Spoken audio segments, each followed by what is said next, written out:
Circular reasoning, also known as begging the question, occurs when someone uses their conclusion as a premise in their argument, thereby assuming what they're trying to prove.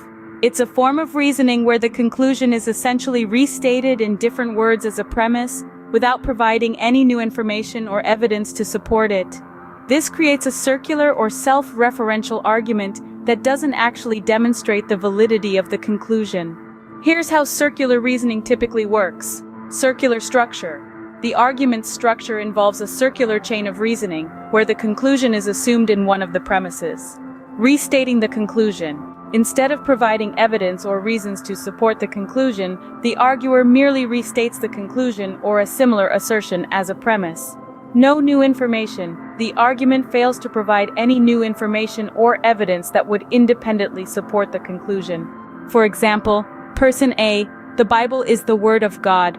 Person B, how do you know that? Person A, because it says so in the Bible. In this example, Person A's argument relies on circular reasoning. The premise, the Bible is the Word of God, is essentially the same as the conclusion, the Bible is true, and no new evidence or justification is provided to support this claim.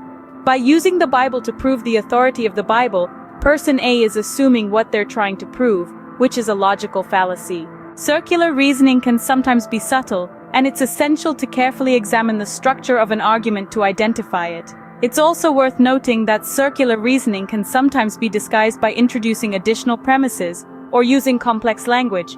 But at its core, it still involves the fallacious practice of assuming the conclusion in one of the premises. To avoid circular reasoning, it's important to ensure that arguments are based on independent evidence, reasoning, or premises that genuinely support the conclusion rather than simply restating it in different words.